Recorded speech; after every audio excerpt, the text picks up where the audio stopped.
Hi, everyone. Thank you for checking out my interview with Christian Lee. Before we begin, I did want to preface the premise of my podcast. I still don't have a name, I'm sorry. Um, what I want to do is feature actors that were in Asian made English dubs, so Hong Kong and Singapore, and get their stories, give them a spotlight, and maybe in the process find some of the dubs that are lost, or maybe uncover something new. So, in my interview coming up with Christian Lee, we talked at length about his career as well as his time with Voiceovers Unlimited. I got a lot of really cool info from him about a few series. So, please be sure to like, subscribe, and comment, and please enjoy the interview. All right, it's now 10 o'clock p.m. my time. All right, hello everyone. I have here with me a very special guest for the first episode of my podcast. Go ahead and introduce yourself. Hi, everyone. I'm Christian Lee, and I guess I'm known to Yui as one of the voiceover actors as well as directors for the Odex Voiceover Unlimited recordings of Doraemon and One Piece. That was the one I worked on, as well as Yu-Gi-Oh, which I voiced. So, what got you into acting? Good question. What got me into acting? Well, I just want to say thank you for even having an interest to hear about my life. So I will try not to be long-winded. And it all started with that I was extremely shy in class, and the kid across the street, Malcolm McKenzie, was in chorus and started to do musical theater, and he just told me to stop my art. You know, we had this, I guess, extracurricular thing in junior high. And he said, why don't you quit art and come and sing in chorus? And when I did, it unlocked everything for me. I became a little more gregarious. I became from introverted to extroverted, and I learned sort of the dynamic and power that performing on stage, as nerve-wracking as it is, it opened up for me personally. So that was my foray, was playing what was it? Little Abner, but I was Earthquake Magoon, who's the antagonist to him, Malcolm, playing Little Abner and on stage singing and doing musical theater. I never even in a million years thought I would be doing that. And when I did, it just unlocked. And so then launched, high school madrigals, a cappella. Who would have ever thought I'd be singing 16th, 17th century English a cappella music? But it was amazing, and did all the musical theaters and plays. Yeah. And that's what started, I guess. So that's what started me. Where I made the choice to become an actor was after high school and doing all that play and everything. And then I went into university. I got involved and started a band. But wow. So I played bass. I started with this band. You can look it up. It's called Lawsuit. I think our YouTube channel is Lawsuit the Band or Lawsuit Music. I'm going to date myself, but we, would do gigs and open up for bands like No Doubt, Cake, and Green Day. Wow. But we were a 10-member band with kungas and congas and full horn section. I played the bass, and it was just this amazing thing that I just started with 4 friends, and then it grew with all our old high school friends and college friends. And then we wanted to get a record label. Meanwhile, I was performing on stage doing the band thing. It was every Thursday, Friday, Saturday night. But I always had this interest in acting, but I could never do any plays or anything because the band sort of had to come first. So when the band broke up after a 9-year stint, I had to make a choice. I'll just get to the acting part. And I said, either LA or New York. At the time, I was living in San Francisco.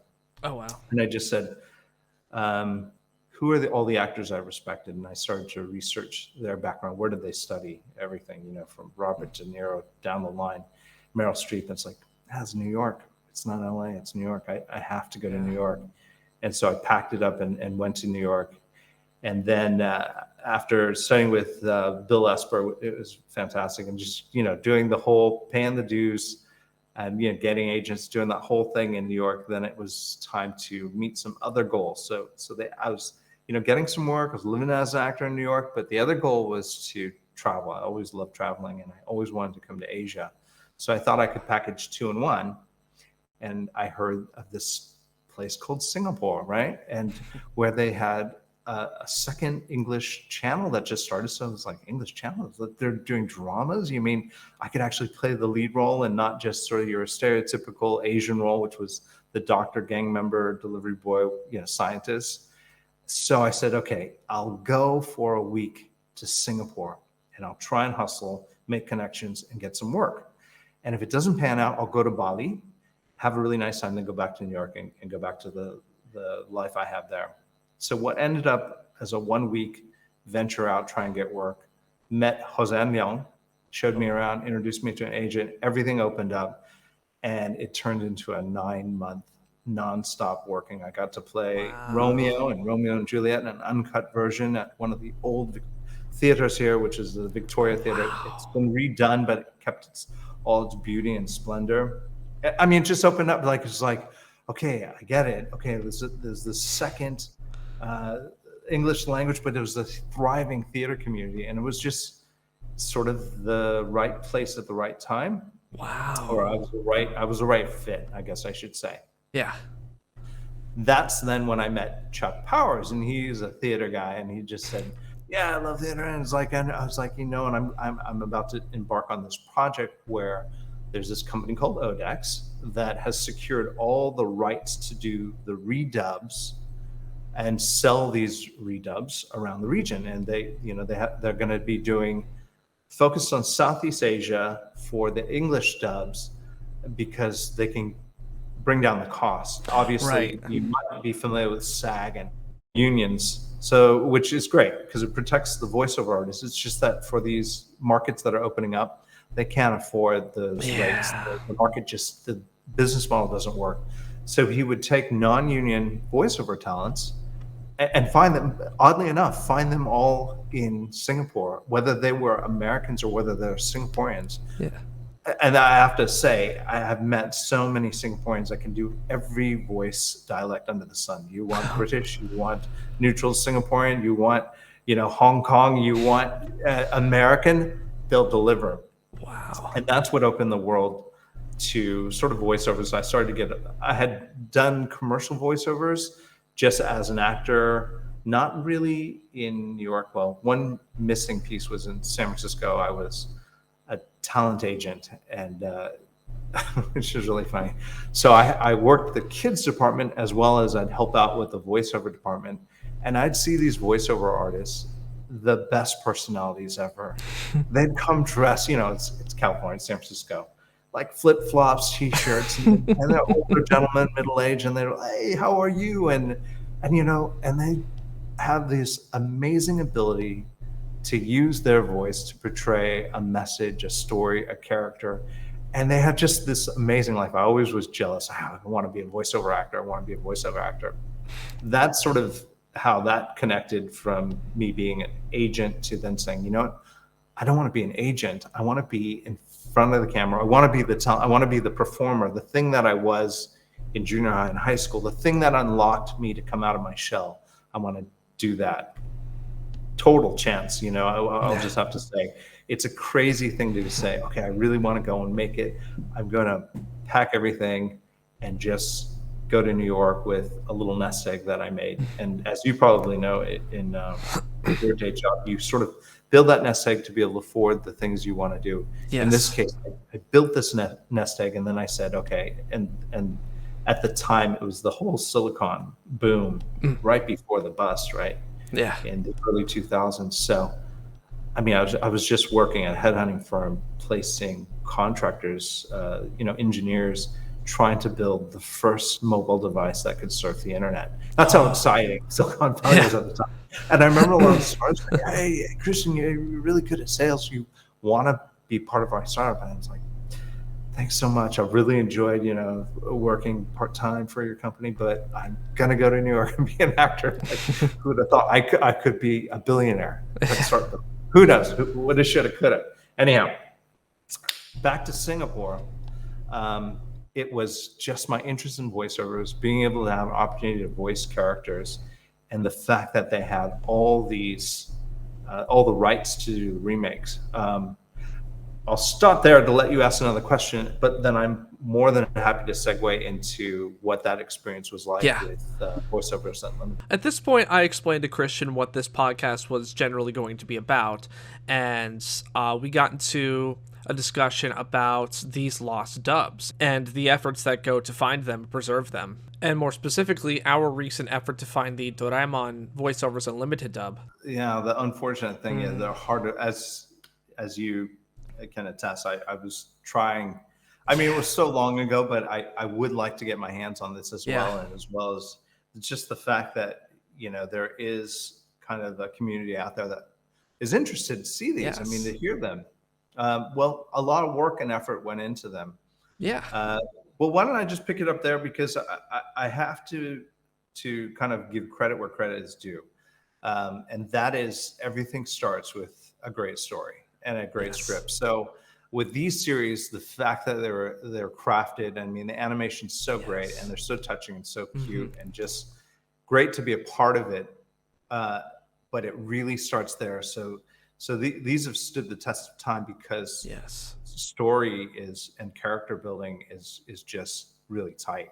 So that made it a joy, because that part, a joy and a curse. Now, the joy was unlocking these stories. The curse was, how do you get them translated? Yes. So it was one thing. Odex, gets the IP. So you have all, so how it's done, as in voiceovers, you have the scripts, and they're all in Japanese. Yeah. And then you have the visuals, and then you have the voiceover dubs in Japanese with no, what they call M&E, music and effects. And then you have a music effect track, and sometimes that's just one strip track. And I sort of do it like this because everything in an editing suite is like timeline, right? Yeah. Very familiar with that. Yeah, you're very familiar with that. So the idea and the process is that you take the scripts and you have them translated. And obviously, as you might know, you probably, I'll just go on the record, I don't know Japanese. Okay. So that made my challenge even more difficult. But for people that do know Japanese, I have heard, and I think hopefully you might know, that grammar is pretty much flipped over. Yes, So it is. you have to get a native Japanese speaker to translate. But in Singapore, I think we had a few translators, and what they were was they were tai-tais. So tai-tais are usually wives that have traveled with their very successful business husbands, and they get sort of an expat life in Singapore, where they find themselves, having tea and going to the country club gets old. So they want to do something a little more meaningful, something that they may have a skill set on. And obviously they have some translation skills. So they're willing to do it. And at the time, I think Chuck Powers and VoiceOvers Unlimited secured all these sort of Japanese translators, and everything's a limited squeezed down budget, as we previously mentioned, of why. So he had to crank these out. So it starts with just getting scripts translated. But then, these are, tai-tais, so they might drop off. They, this is too much work. I want to go back to the country club. Oh my gosh. And so you have these half-baked translations. And so we had 2 passes of what's called cleanup. The first pass is just get everything grammatically correct. So it meant the first whack through on the translations, just literal translations, makes no sense. Yeah. And the cleanup is you almost have to watch what is unfolding in the story, and then you have to make a creative decision. It's like, and it could go various ways. As you know, you could make it go completely adult oriented or G-rated. It's your choice. Yeah. So you have to then go through, translate the story to something the way people would speak grammatically, have some colloquialisms, as we talked about with the Singapore dubs. And then the third pass is it's got to fit the sync. And that was the most challenging, because at times, I'd go in the booth. You have limited time with these voice actors. They're all on package rate. I mean, they worked hard. Once again, I want to give credit where credit's due. I would have not wanted to be a voiceover actor in the Singaporean Doraemon dub. Maybe it's because I say that because I was the director and I had to get a job done. Yeah. The takes had to sometimes do several, and it wasn't the actor's fault. It was just the translated materials. Like, let's say you have 5 syllables working with the Oh lips my moving, gosh. and the sentence is 10 syllables, or something just not fitting. You have to on the fly kind of edit the script so it's not, you know, as well as the actors are on there. And I think I mentioned this to you in an email, are on their feet watching the lip sync and actually changing words on the fly. So if you can imagine, I'll try and paint the scenario. I've got my mic right here, but the mic's fairly close. You're in a tight, enclosed, airtight thing. You have a small TV screen doing playback for the visuals. Yeah. You have the bastardized script of like corrections marked out, Oh my gosh. everything in English, but you're watching the story unfold as you're voicing one character. It is literally like juggling 5 balls at one time. They keep them in the air, and then you have a director going, "Okay, that was okay. Let's just do that line again." Replay back. You got good enough to where you couldn't sync everything right spot on. You might be a few milliseconds behind the actual lip sync, but you knew enough about. You started to get better about rhythms of when you see a voice, lips in the character doing like that. You kind of start to get a sense whether something fits, and you can press on. So at the time, I had an engineer. No, sorry, I was the engineer. God, I remember now. Literally directing, Wow. watching, and then I had a script supervisor who was going, making sure we got everything. Yeah, we Yeah. got that line. We did this Wow. take. Take 3 is the good one. And you just were trying to be as efficient as you could to get things in the can, like get things recorded and move on. Right. After that was locked, then came the process of editing. So, and as you mentioned in your last episode with Cristal, she and a few other engineers had to hop on and take a look at all this out of sync material, look at the script guide of which takes were the good ones, and then here's the Singaporean slang. Which ones were NG that you ignore? NG Oh, meaning no good. yeah, no good. Yeah. And then they would slot and they would edit and finagle, get the sync. Then it would preview. When it flowed well, any other pickups that need to be done, bring the actors back in. Usually it was our next session. Do the pickups first from the previous episodes and then forge on to the new episodes. Then they would lock it and they start to mix all the levels for the music effects and then another preview. A lot of work, right? It's like, Yeah. I Oh was yeah, like, this stuff is a lot of work. yeah. And then to top it off, here's the curse. I don't know why, but we're running on IMAX, and we got them in bulk, and they were brand new, and we had legit copies of Pro Tools, everything, and they just kept crashing. Oh They kept crashing, no. and a lot of times, sometimes hours of work could be lost, and you have to Oh, bring I that know the on board. feeling. And Oh, it hurts just to it just hear this. was.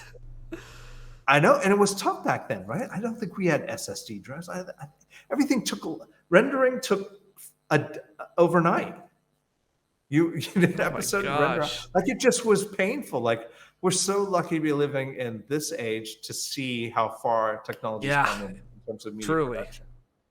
Okay, that was a long spell, but that's in a long-winded way was Yeah. the process. I was gonna ask that later down the line, but that is all the info I wanted to know about. Kind of what was the process like? No, that's really interesting. Just knowing what I know about how it works in America. Yes, you still have to mess with lip flaps, but there's like dedicated teams to doing so much.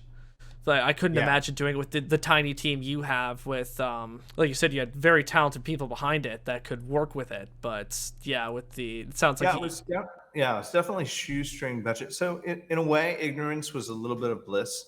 We had a lot of, including myself, completely new to the process. right. And so you just sort of figured out what you need to get done with the tools you had, and Yeah. that was it. Yeah. And the work ethic in Asia is is something else too. It's like there's no 9 to 5. Go home 5 o'clock, play with the kids at the park. No, forget about that. Oh It's my you. gosh. You work till you get it done. There were a Yeah. lot. We're in an industrial park. We don't have windows. Oh my We just gosh. went in and got stuff done. Needless to say, after that job was done and One Piece was in the can, Conan the Detective was done. Um, that was my next chapter. Was like I just I couldn't do this anymore. But I also wanted to do something else, which was I wanted to move to China, to Beijing. Really? I wanted to study Mandarin, and I wanted to see what China was. I love that whole adventure, Yeah. and I didn't even know if I'd come back to Singapore. It was the sort of the chapter was closed, and the voiceovers and all that that work, the acting work, saved up the nest egg, and it was on to the next little adventure, which was China. Yeah. But let's stick with what we're all here for, which is to talk a little bit more about these great. Might circle back to that later, but Yeah. has anyone else ever interviewed you about your work in anime? No, you are the first, and I'm really honored actually that you connected with me. And I just hope I was gracious when you first connected with me. I think you sent a few emails, but I was just like I could tell your genuine sincerity and like wanting to find out more, and that Yeah. you were huge fans. So it's like, no, this is great to sort of go back. Who can I connect you with? Yeah. It is a small community here in Singapore, but I think as people have moved on, unless you're in those circles, like I've really sort of moved out of those circles. But Yeah. at any point in time, I could reconnect, like I did with Crystal, who's Yeah. in Zurich. Yeah, and Gerald reached Sure. Gerald reached out to you because remember Yes. yeah. And Joe recently reached out to me, but I think I gave you his name, and, Yep. and there I was reached Jose out. Young, and yeah. Anyhow, but yeah, more questions regarding this sort of ragtag team we had of very talented people. Hong Kong was kind of similar. It's like the way another actor, Michael Bizzuto was his name, told me it's like a factory. You're doing 3 shows a day. You're working on 3 dubs a day, and you're going boom, boom, boom. I'm not sure if that's how it was over there. I'll tell you something honest. I came out to Singapore that 9 month stint. I went back to New York. 9/11 happened. It was 4 months. Depressing place to be. Really Yeah. tragic. Moved back out Awful. to Asia, and the first place was Hong Kong for 4 months before moving back to Singapore. And the work ethic in Hong Kong is way more insane than Yeah. Singapore. So I totally understand what you said. That they cranked them out. Yeah. I mean, we think we work fast here, but nothing compared to Hong Kong. Oh my gosh. Just having done some productions there, Yeah. they work hard. Yeah, it's absolutely crazy, and that's why I love hearing stories about actors who lived in Asia doing anime. Always so fascinating. And so what do you do in your free time? Currently, what do I do in my free time, or back then, what do I do in my free time? I guess both. Okay, well, back then I was, I was an actor that then made this choice to save the nest egg, to do voiceovers and direct them, and so I'd say my hobbies were guitar. I always had a guitar, and so I was always playing a lot of bossa nova music or trying to play bossa nova music, and it's only just because in college I had a language requirement. In high school, you have a language requirement. I took Spanish. Then in college, I had another language requirement as a history Really? major, and I didn't want to take Spanish again. Yeah. But so I oddly enough chose Portuguese. I don't know what I was thinking, but what Portuguese taught me was, well, it opened the world of not only Portugal but of Brazil, and then Brazilian music and bossa novas, and I just studied abroad in Rio de Janeiro, or Rio de Janeiro, they would say, and it has always been sort of a part of me. I love to this day listening to Brazilian bossa nova music.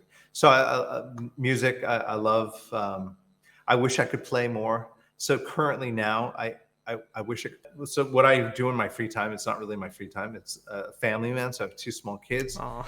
who, just try and spend as much time Yeah. with them. And I have now pivoted from voiceovers, doing the stint in China, which opened up the world of film producing and really truly behind the camera, and then working on films there, back to Singapore, getting married, and then meeting my fellow co-creative partner, Jason Chan, Yeah. who we were both sort of similar stories. He grew up in Australia. I Really? grew up in America, and we both found ourselves being actors in Singapore. He had a lucky break, though. He got to be a superhero, so he was the Green Power Ranger. But we Wow. always knew that yeah, it's pretty cool. Like he just did a conference or another meetup or something, and like the fan base for Power Rangers is huge. And Yes, so it it's is. great that he's getting to tap into that now. But his journey of wanting to be more than just an actor and be just a piece in the works, but be more of the creative force. We knew that in order to create better work for ourselves as actors, we had to do the hard part, which is to do the create, to write, to learn everything about production, whether it was shooting, directing, editing. Yeah. And luckily that it coincided with the sort of that burst and change in technology where DSLR cameras came about, where everybody could afford, I think it was Apple that just launched, like for $300 you could have, FCPX, and it was just that convergence. We happened to be right time, right place. Wow. A couple of actors that wanted to just sort of hang up the shoes because like the roles and the projects were not that good anymore. Even one that I did, my last one, which was in China, and you can research this, but I'll go on record. It was probably the one that made me say, I don't really want to be an actor anymore. It was a Hollywood break. It was a project called Marco Polo, not the Netflix Marco Polo. It was a telemovie with Ian Somerhalder playing Marco Polo. And he's famous from, I think, that vampire show, as well as he was one of the brother sister on Lost. Anyhow. Okay. Wow. Seemed like a great opportunity. Went there, and it was like, okay, this is finally, I'm a part of the main cast. I'm playing this character called Kogatai, bad guy, Mongolian, right? Yeah. And then what kind of killed it for me was that they had to hire an A-lister to play Kublai Khan. And so they chose Brian Dennehy for Kublai Khan, and it was just kind of like, for obvious reasons, a little bit of a mismatch. I mean, and then at one point he wanted to do yellow face, and that sort of got, there was pushback on that and fought. And B.D. Wong, who played Pedro, which was one of the main characters in that 2-part telemovie, took a stance, and so that didn't happen. But what we ended up getting was, Kublai Khan that was, not phoning it in, but it just didn't work. It was like a guy with a bit of a New Jersey accent playing Kublai Khan, and just that, and it's like it was kind of like, okay, well, I can't stand for this. I'm just going to take a break from the acting from now on. And if I really want to make change, so back on track, I have to start learning to create. So with Jason and we started a production company called Banana Man Films, and then we started to do TV series, web series, and then a feature film. And so that sort of merges into the free time. Like it's like I'm now doing exactly what I'd love to do. And not every free minute is doing that. I'm just sort of doing Family Guy. He's doing Family Guy. And then we're getting to do what we love to do, which is learn how to create stories and get to act in them, as well as get to write them, direct them, produce them, and edit them. And this is something we didn't really go over. How long were you with VoiceOvers Unlimited? That's a good question. I think it was a year, or maybe just short of a year, but it was right when he first. So they had all the rights to the series, the anime series, and so he came in with the ability to say, look, if you give me a budget, we'll do a joint venture. You invest in this equipment, I'll hire the talents. I've got the talent. And he was very talented. Chuck Bowers he could do voices. He had the young hero voice really well, and he was just really sharp at directing and knowing things would work. But once again, I still can't believe we pulled it off like what we did. But he was the thing that drove this thing forward and got those things made. It wasn't easy, and he cracked the whip sometimes. Yeah. And yeah, I think he was, he's obviously from America, but he was in the U.S. military, so he ran a pretty tight ship. Oh, I didn't know that. Cracked the whip, and we got it done. I remember that day. I told him, I said, you know what, this is good. I'm gonna, give my resignation. Just never forget. And of course, the thing you do is you go up in person and you hand your letter over, and a member's like, so what's up? And he was talking to me, and I have these other goals, I go to China and everything. It's like, right. This is just, at that point, I'd like had it up there. I was like, it's too little sleep, too much work. It's just not worth it anymore. I just remember he says, I was in the U.S. military, and we don't know the meaning of quit. You don't quit. Oh my gosh. I was just like, yeah, but I'm not in the U.S. military, and I'm quitting. Yeah. It was. I didn't say that. Inside, I wanted to say that. I just retreated back to that small, shy boy in the back of the class that never did musical theater. Yeah. Yeah, I had no idea he was in the military. I don't know if he really was, but that's what he said. I think he might have. He was pretty. He was pretty hardcore. Like he could work hard. Huh. He had stamina. I don't know if any of these stories are true, but I stayed in contact with Brian Zimmerman and Brad Powers, who had been a part of another company, Tygon Media. So VoiceOvers Unlimited then, and this was way after I was in China, so this is only hearsay, but I heard that things got a little iffy with some of the business dealings of Tygon, and so they were dropping out of partnership. And then all I know is that then Chuck Powers was in Malaysia, and people were looking for him, and like everything sort of fell to pieces. But if you could ever get a hold of Chuck Powers, he would have all the masters. This is Yue, and say hi to Yue's fan base. This is Sophia. And so this is what I do in my free time. She's just giving me some of her math homework. Was this for Mr. Agent? Okay. But I'll tell you what, maybe if you just pass, after I'm done, I'll help you with that, okay? Because thank you so much. Oh, that's cute. Thanks, man. No, it's good. I mean, that was another thing. Like being an actor, it can be a very selfish profession. Like you really sort of go after it. But I knew in my heart, after sort of like traversing the world and living that actor's wanderlust life kind of thing, that I always wanted to be a family guy, and that I always wanted to do something more than just be an actor. So it was nice to sort of get all that out of my system, to really get behind the camera, to how you see how the magic happens. That's why I really want to emphasize things start with the writing. Like the creative process starts there, and without that, nobody would have anything to make or to talk about or nothing. So right. And that's what is nice about, I think, Japan and Korea is the writers are put up on a pedestal, maybe in America as well. Singapore could do a little bit more of that, where they really value the writers in the writing process, because you don't have anything without those. To say it again. Yeah. How many projects did you work on with Odex? Like, was it just those? You said One Piece, Detective Conan, and Yu-Gi-Oh.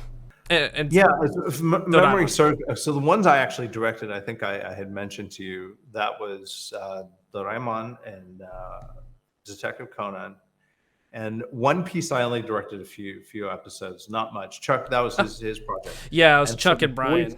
Yeah, so the voices I did, but whenever he had something, he needed someone to step in just to do a few bits. I was sort of that person. Right. And then that thing ran itself. He had so much powerful talent with Brian and Jamie Meldrum. Yeah. Doing so many voices. But those guys could figure it out. And you just, even with Joe Murray, Yeah, It Joe's was talented. literally like press record. Let me do that again. Okay, cool. And he'd come up with brilliance and he'd do it. So very little directing. Actually, Yeah. that is the main advice for any directors out there casting. Just cast great actors, great talent, and you don't really have to do anything. You just let them go. And so voiceovers was Yu-Gi-Oh! And then the part in One Piece. Yeah, And Shanks. yeah, Shanks. Yeah, thank you. Yeah, I think that was it. I want to say one more, but can't remember what it You was. were Mokuba in Yu-Gi-Oh! The little Yeah, brother. Yeah. yeah, that's right. Yeah, that's right. That's really funny. You should, because I have two older brothers, but my eldest brother, I always say, "Big brother, big brother." Because I had to say "big brother." That line was so much. Yeah, it's kind of what he does. Yeah. So when I Skype my brother, I was like, "Big brother." So did you I did have a question about that. Did you pitch up that voice in post? I think it was pitched up a bit if I Okay. listened to it, because as a voiceover artist, I'm pretty good with. He's a PC. I'm a Mac. Ah, I'm just the sort of tech guy, just laid back voice. hmm. In terms of character voices, I'm not very good. As a matter of fact, I'm so jealous of people that are. But it's amazing just to be a director to hear the talent unfold. Yes. But where I wish I could do voices, Hmm. I'm just not that guy. So yeah, I think it was pitched up embarrassingly so, and I think you could actually hear that it was pitched up. I mean, I'd love to say, like, if we had the talent pool and we had the budgets, we had the market like America, like, Yeah. I think that's the place to play because there's just so much talent, Oh, there's so much, especially you now, yeah, because and everybody's got a home studio, right? Everybody's yeah, really working on they their had to. craft. They had to this past year. Yeah, yeah, you're right. Yeah, it was Um, fascinating how they did it. but it was nice to play a part, but I think yeah, it wouldn't survive in this day and age. It's just way too much talent, and you could just hire them anywhere in the world. Can you imagine if we had if we we'll play a little game. We had to do the dubs, but you could hire a non-union Yeah. anywhere in the world, and they just lay down the dubs. You send them the MP4 of the video. Yeah. They've like laid it down. Okay, this is in the can, and you're like, oh, this is so awesome, and you're just assembling the edits. Yeah. That's the world we live in. Yeah, it's absolutely incredible. So it doesn't sound like you were too behind the scenes, like business side of things with Odex, like in terms of No, acquisition. no. Now, okay. Yeah. So that all we knew was, yeah, we heard very little. Huh. It was you want this project or not? It was contract basis. Had to finish out the series. Here's what entailed, and Huh. sadly enough, I think most of the voiceover talents did not know what they're getting themselves into, Uh, including myself as a director. It's yeah. just, but when you start something, you're obviously under contract, but you just get it done, and there were just so many. I think there were 5 to 10 minute episodes, but some of the longest 5-10 minute episodes you ever get in the can, get done. Like, Yeah. So, a lot of the general questions are out of the way. This has been super, super insightful. I've absolutely adored this. So my fan base is in love with Doraemon. That's where I took off as a creator. Was I did 2 videos about Doraemon. I did kind of the English dub history, and Odex was part of that. But at the yeah, time, and as of now, there is no real footage other than the trailer I sent you that was randomly found in a library of all things. So we're gonna yeah, talk a little bit about Doraemon. So when you said that was what 2002? yeah. It was around 2002. So, um, the history, as you know, remember I had mentioned that Singapore had these 2 English channels. So Yeah. at the time, one was by SPH, was Singapore Press Holdings. So Okay. they are known for publications, the Straits Times, the main newspaper here at that time, and they made a foray into uh, broadcasting, television broadcasting. So they had competing stations. Finally, the market big enough where they Yeah. had an English channel. So part of the regulation here is if you're going to be a broadcaster, you have to have a certain amount of channels in the different languages that we represent, because we're kind of harmonious here and we want to represent everybody that lives in Singapore.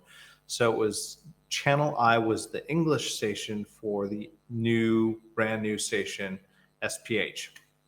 And then the MediaCorp, which is the long-standing broadcaster, had at the time something called Channel 5, and then Kids Central, as you pointed out. So I think what happened, that trailer, what happened was Channel I was the first to broadcast. So this was created, the Doraemon series with the Singapore English dubs were created for Channel I for their sort of kids segment in the mornings.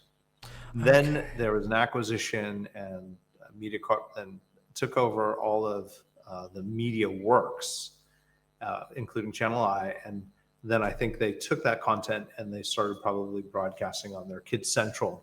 Kids Central doesn't even exist anymore. Then it merged, and then it rebranded to something called Octo, and then Octo then rebranded into something else, and now broadcasting has sort of just dissolved. Yeah, just online streaming. So I think it's MediaCorp now has something called MediaWatch, which is just a streaming platform. They do still broadcast, but very few people actually. I think most people are kind of just watching stuff on the internet now. Yeah. Okay, so one of the interesting things I've discovered in research when I was reading a book that's actually from a professor at Ohio State University, she said Fujiko Productions was involved with every Doraemon dub that's out there. How involved was the Japanese side with this dub? With this particular dub, as far as I know, not much. Okay. I don't know if they were signing off on the scripts. All I know is the process I told you. And at the time I'd get the scripts, we'd have to make some changes. And then they would go through another kind of previewing and before they were signed off and then delivered. So I'm not sure what kind of deal they had. I do know that this was only going out sort of to broadcast in Singapore. I don't think they had plans for it to have legs anywhere outside of Singapore. Right. So maybe something was negotiated to that point. And so in that respect, I think it's such an original thing that was done, like to be part of something that's like, oh, okay, hold on, they're doing it in sort of really hyper localized, specific for a small market, right? Yeah. But they did it with local artists that are known here, and it was just specific to Singaporean kids, and that's probably who was going to watch it. I don't know how it got buried and where they are. It would be really great, and I'll rack my brain on. I'll try and reconnect with Denise. I think I told you I'd do that. Sorry, got a little. Oh no, you're fine. And I'll even try and reach out to Chuck Powers somehow, some way. I don't know where he is. I don't know if I could find him. There is one other person. Oh, trying to remember her last name. I was going to say surname, last name. Taz. Oh, I know. Taz Gill. Taz Gill. She is Singaporean, and she's probably still in Singapore. And at the time, Taz was the business partner of Chuck Powers. So they did a lot. She was amazing at working with all the translators, sort of getting them up, but the work was monumental. But that was the person I worked a lot with to just get the scripts, work with the scripts. So she might have copies of these dubs, man. Oh, as good. Wow. I just want to compliment you on your ability to research it and the fact that you've got so much information. Like, you weren't even there. You weren't even working with these people, but you know them and know of them so much more than me. So thank you. No, because I remember in an email you said you wish Detective Conan was found, and a lot of it is thanks to Joe Murray. He had it. Yeah. So if we could dig into one of these pockets and maybe find it, that'd be so amazing. I think Taz Gill might be our hottest lead. Ooh, yes. Good. I thought the editors, because, you work that much, you're backing up constantly. The sound editors, that is, But Crystal also checked with another editor, um, and unfortunately she didn't have it. There was one more Oh guy. man. There's believe it or not. And when I was doing a lot of voiceovers just for commercial work, I ran into him, and he was at one of these Fuse. It was called Fuse Audio. I'll find him. It was a few years ago. He did a lot of audio cleanup and mixing too. So maybe Wow. him and Taz would be the only two. None of the actors would have this content. At the time, I think if you wanted to record something that broadcasted, you needed a VHS recorder. Yeah, Because like Dorama didn't have a home video release either. This dub didn't. yeah. Because One Piece did. That's how One Piece is all available online. All 104 episodes that was done in Singapore. It was all home video. Well, I do know that One Piece did have legs outside Singapore because it was sort of made for the region. Right. I think Philippines, for a couple other. Did it air on Animax? But the other hot lead would be Odex.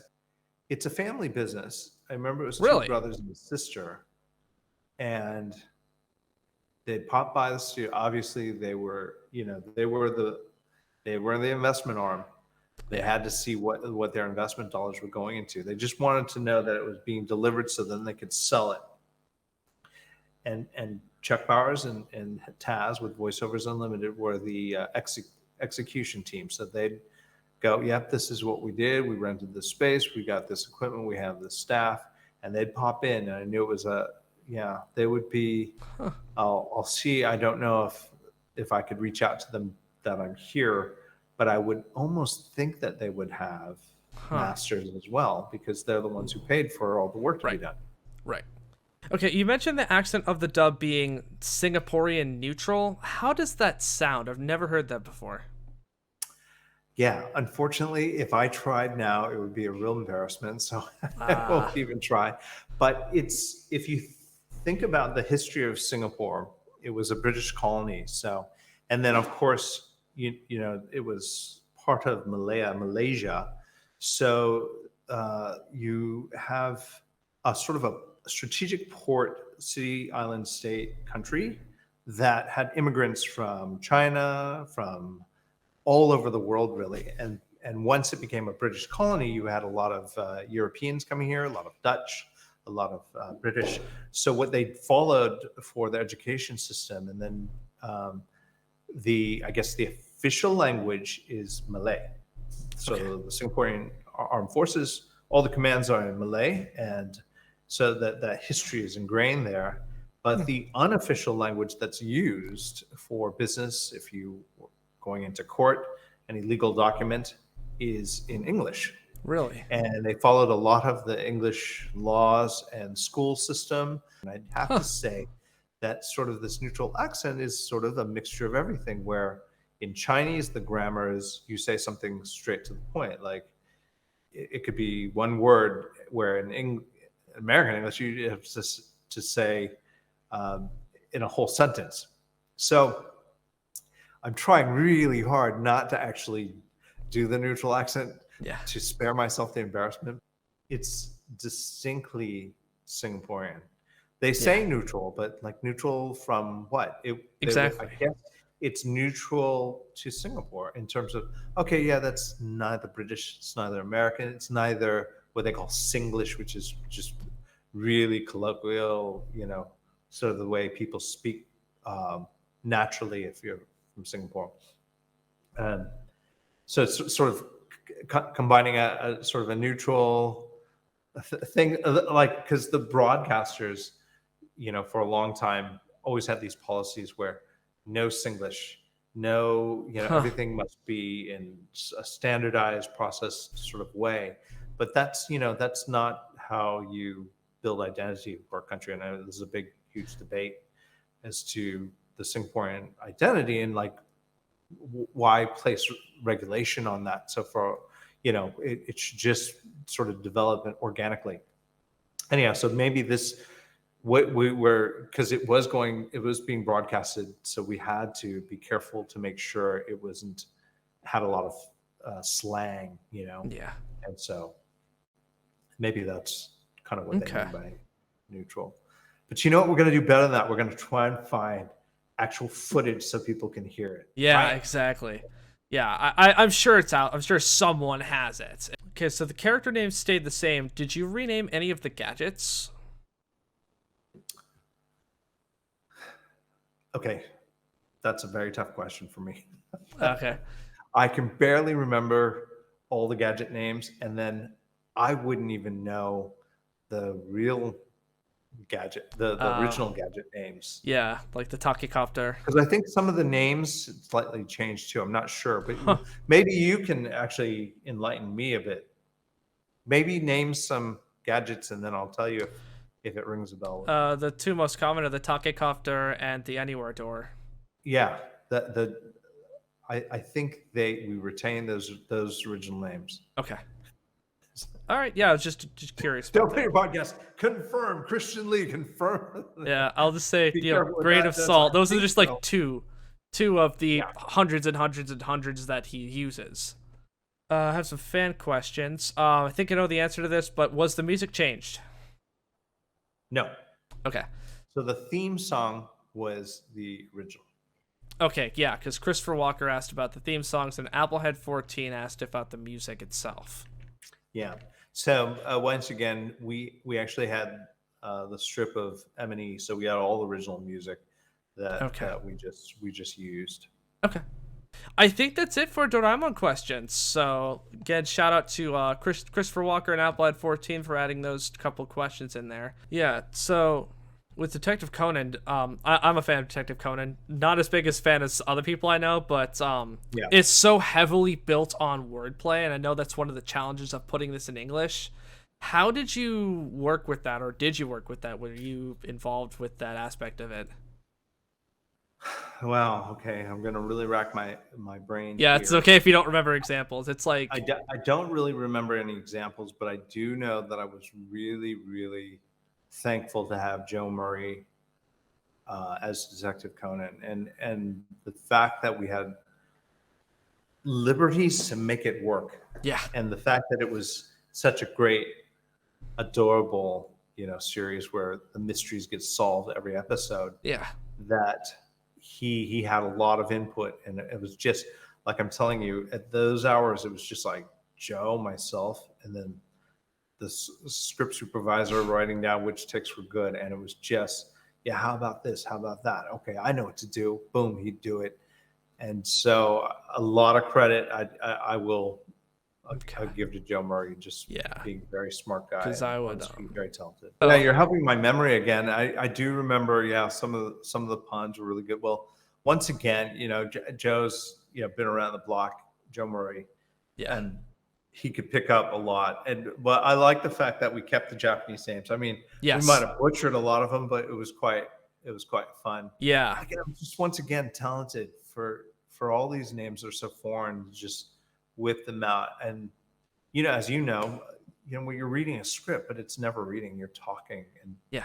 it's like you just pull it out, and it's as if these little guys, like it's Detective Conan talking to these people, Yeah. but yet it's a 50-year-old something man, doing the job. So like, it's Yeah. just amazing. Now I saw that you just kind of round the bend here. Sure. You mentioned in our email exchange you're in a tech startup called Cinewave. Yeah. Yeah. I watched the trailer. It was really cool. I love the idea. Oh yeah. Feel free to share any little bits of that if you want. That you can download that trailer and Yeah. put any of that in. So I'll tell you the concept really easy. It's a very easy concept, which is you watch a movie on a big screen or any content, like even an anime series, and then you listen to the audio on your own cell phone with your own headphones. Yeah. And I'm going to demonstrate that now. This is just a phone, and right now we're going through a test with it's called Rooftop Cinema Club in Santa Monica. So oddly enough, this is a Hollywood film that's being played right now. People are sitting in their drive-ins, and they have about 200 seats in front watching this movie. And anybody that has headphones, they're just listening to the audio. So what that allows is it allows scalable audio. So what has not ever been done is to be able to use cell phones to sync audio to the pictures. And okay, how's this for full circle? Being a nitpick person, having directed anime, you want the sync. Yep. When the sync's not there, it throws you out.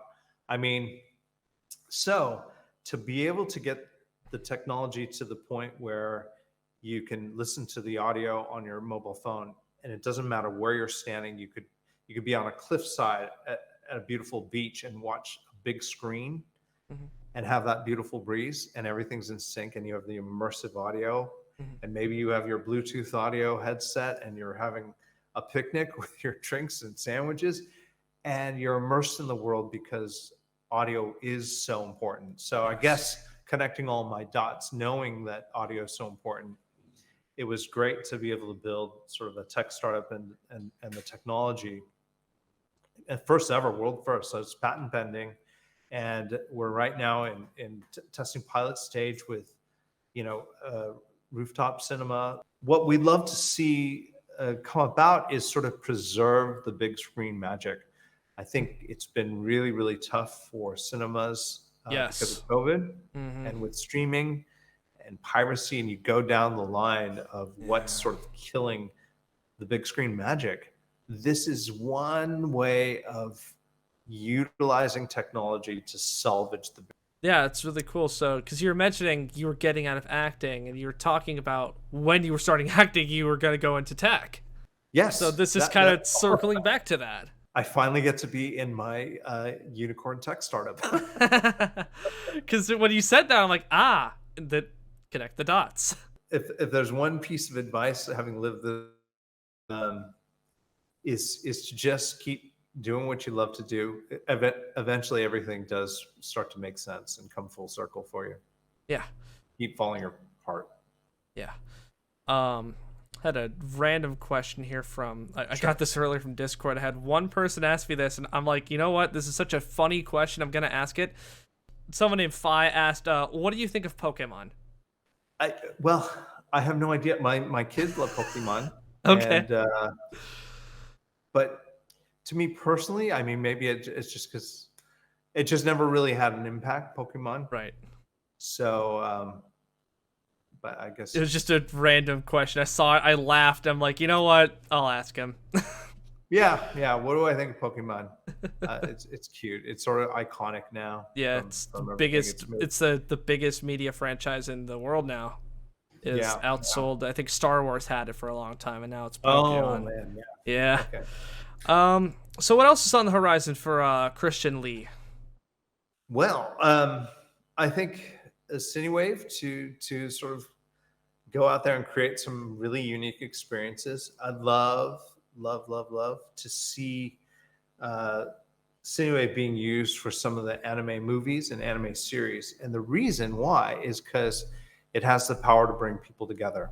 Yes. And especially with the Japanese anime and some of the amazing dubs that are being done there. Yes. The platform actually can handle multiple languages. So it's how we get the sync to work is because you're actually downloading the audio file. It's encrypted and everything. It's safe.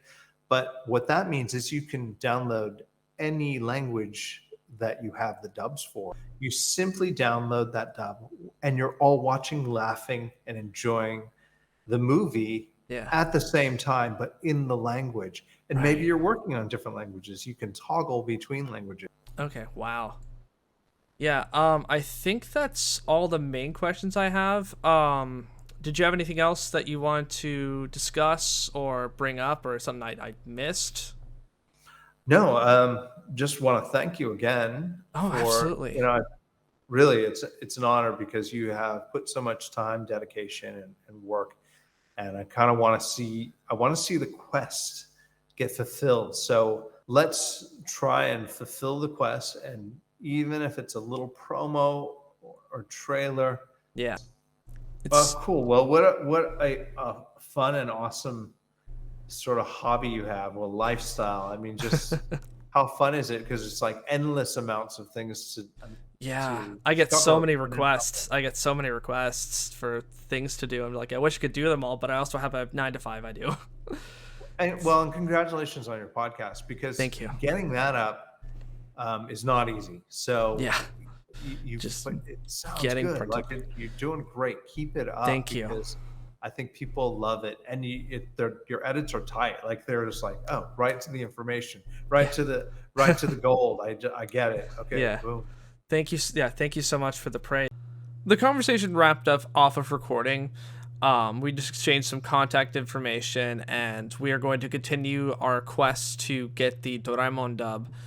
We have some really, really good leads. We're gonna try to reach out to a bunch of people, and hopefully, we can get somewhere with this. But thank you all so much for watching. A proper podcast episode will come out soon. I'm super excited for it, and I have more guests that are interested that are lined up. So I will see you then.